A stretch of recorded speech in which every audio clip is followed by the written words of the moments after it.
All right, we are back. Little experiment today. Got the selfie stick out.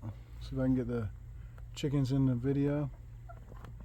Figured I'd try this for a change. See what you guys think. Looking at my grill instead of just the chickens. I don't know. I gotta hold this camera up at a weird angle. That kind of sucks. But chickens are doing good. I'll lean on this pole right here. Chickens are doing good. Making eggs for us. We're happy with that. So what I want to talk about today is I got asked on Reddit if I thought that solo female travelers or solo female retirees would be safe in the Philippines from violent crime. And to be honest with you, I hadn't really thought about that. Like, I'm not a female. Jokes aside. And I don't see a lot of solo female travelers here. I have seen some, and I've talked to some, met some. No female retirees. I haven't met any of those. But I don't get out much. I'm doing my thing. I don't have time to seek out some retiree community or anything like that to like get their body counts. But it got me wondering, what do I think about that? Well, for violent crime, no. Although there was a murder of a tourist in Boracay last year. Now, we don't know all the details on it. They supposedly caught the guy or guys that did it, but there's no telling. The justice system works in mysterious ways here that I don't claim to understand or care about. But there's not a lot of resources for police. You don't see police hanging around. You don't see a whole lot of that police presence outside of tourist areas. No, in Boracay, you do see some police. They have a lot of tourist police there. You do see some. So I don't know if it applies, if this, what I'm about to say applies to that, but I don't think there's a lot of cops around. You've got the barangay in each area, each village is called a barangay, and you have a volunteer, or not, I don't know if they're all volunteer. You have a force, a barangay security force, along with a barangay captain. And I think some of those guys are volunteer and some of those guys are paid. Certainly the captain is paid.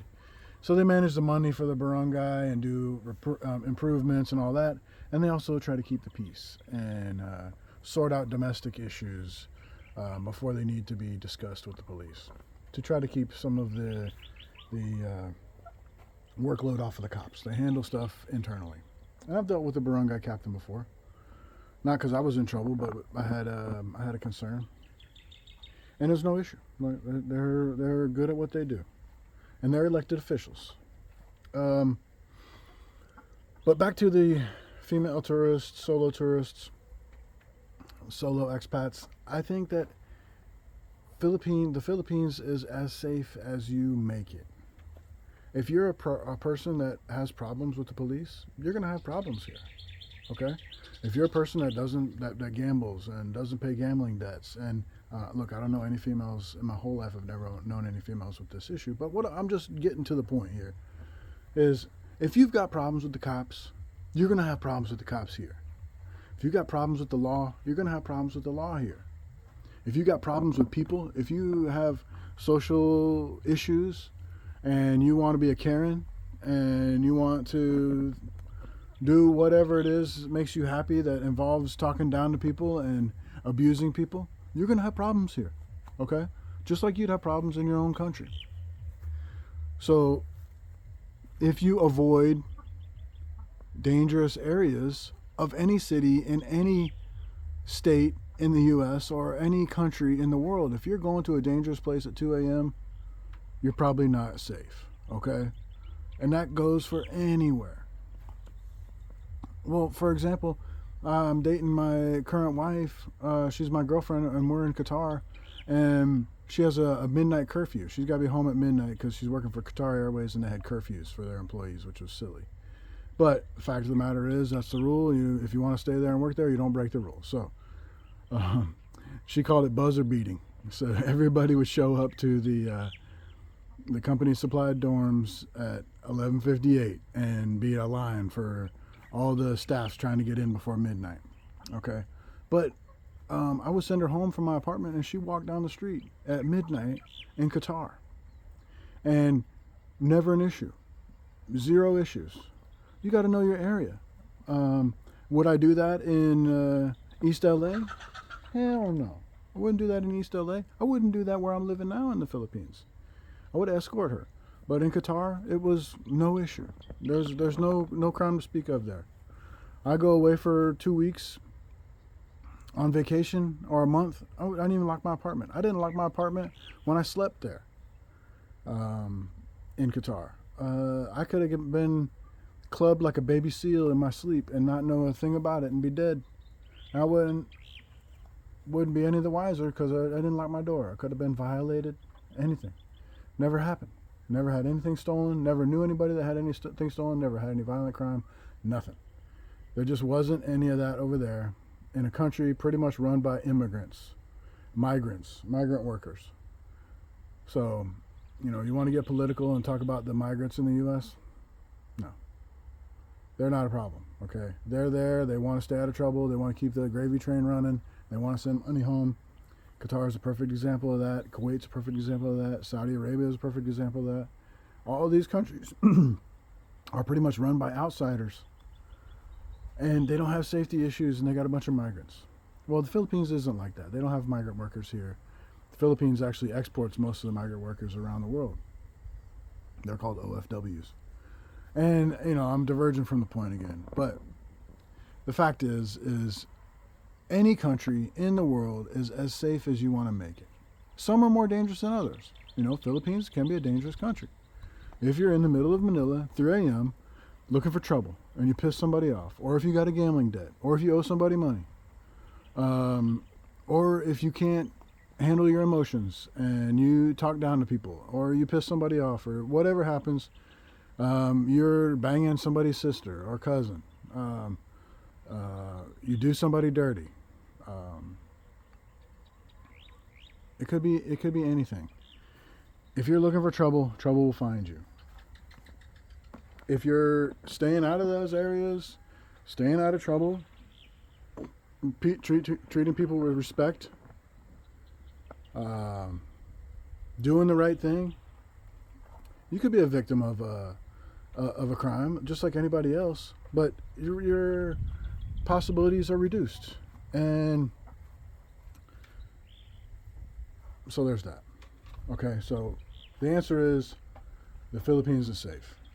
If you're in a decent area, you're minding your P's and Q's, you stay out of the limelight, you stay out of trouble, you don't walk down the street looking like you just spent $1,000 on your outfit and have your cell phone sticking out of your back pocket and your wallet sticking out of your other back pocket, and you whip out thousands to go pay for a water at the 7-Eleven, and somebody sees it. You got to keep your mind right. You got to keep your wits about you. You can't be getting too drunk, like I've said in other videos. Keep your wits about you. Pay attention to what's around you. And that's the general rule for travel anywhere in the world. You go to Japan, you still got to keep your wits about you. The chances of you getting tore up in Japan are almost zero, but you still can't ignore the fact that you got to pay attention to what's going on. It's just the fact. The fact is a fact. People are people, and you never know what's going to happen. That's why I never fucked with management. I don't like fucking with people. I don't like dealing with people. You never know what people are going to do. I'm an IT guy. If you give me a computer with a problem, no problem. I'm there all day. But give me a person with a problem, fuck that shit. I'm not interested. People are unpredictable. People will do things that you don't expect. Situations will happen that you don't expect. Best thing you can do is think about it ahead of time. Just like when you're driving down the street. Look for an exit. Look for, if this car pulls out in front of me, which way am I going? Am I just jamming on the brakes? What's around me? What's going on with me? Be a defensive driver. Be a defensive person. Keep your eye out. If people are running, hauling ass, making a bunch of noise, probably don't go over there. Stay away from that shit. Get away from it. If you hear somebody screaming, take a look. And then keep walking away from that situation. Don't go to it. Don't go to it. Don't go to that situation. I'm not telling you that happens, but I'm saying use your head. Use common sense. Use common courtesy. Treat people good. Be a good person. Stay the hell out of the shady areas. Stay away from all the shady people. You're not going to have any problems anywhere in the world. Anywhere in the world. Okay? Now, okay, Afghanistan, maybe. Okay, so don't be stupid, okay? We're not talking about anywhere in the world, but I'm talking about anywhere that you might consider retirement, anywhere that you might consider long-term vacation. All those things, you already know it's a desirable place where you want to be. You want to check it out. You don't want to go to a shithole place. Yeah, you're going to have a problem. But anywhere you might go, these are general rules. And when you're traveling, have $100 cash, crisp $100 bill or two on your person at all times. Okay? $100 will get you out of just about any jam you find in the world. Quick, dirty, they will take that money and help you get out of that jam. Okay? Just a general rule of thumb. When you're in the country that you're going to, okay, that's different. But I'm talking about in the process of traveling. You're in the train, you're in the bus, something goes down, something fucks up, you lose your luggage, you get in a scuffle somehow, you're on a scooter and you crash it. I don't know, whatever happens, you get yourself in a jam. A crisp $100 bill will fix almost any fucking problem that you're gonna have. And that's the most important thing is think about what you're doing, think about where you're at, think about what you can do to get out of a situation if it happens. That way you're not blindsided. You've already thought about, hey, somebody steals my phone, what am I gonna do? Somebody steals my wallet, what am I gonna do? Somebody steals my backpack, what am I gonna do? Think about those things. You don't have to have a 100% plan, but think about it. So that when it happens, if it happens, it may never happen, you're ready for it, okay? Someone grabs my ass, what am I going to do? If you're a female, I get in an uncomfortable situation with a dude, what am I going to do? Who's around me? Who can help? What am I going to say to a stranger to get them away from me? What am I going to say to another stranger to act like I know them, that I can create an awkward situation? Associate with that person so that this person that's bothering me will get away from me. Who am I going to call? Where are the cops at? Where's the security at? If this happens, then what? Just think about those things. And don't be afraid. That's the number one thing. Don't be afraid. You've thought about it. You're done. Don't put yourself in a bad position, but don't be afraid to move. Don't be afraid to go out, to get out, to do stuff, to enjoy yourself. All right? I think that's all I got to say about that. Single person is the same as a single woman. Just a little bit extra concern and challenges. And don't go to India. If you're a single woman, don't go to fucking India, okay? That's just not the place. Don't go to fucking India as a single dude either. Don't go to India.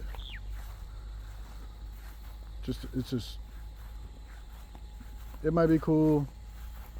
I've been close to India. I've been to Sri Lanka, and it fucking sucked, and I couldn't get out of there fast enough. But they have rape issues there. They have no bathrooms. They don't have proper sanitation.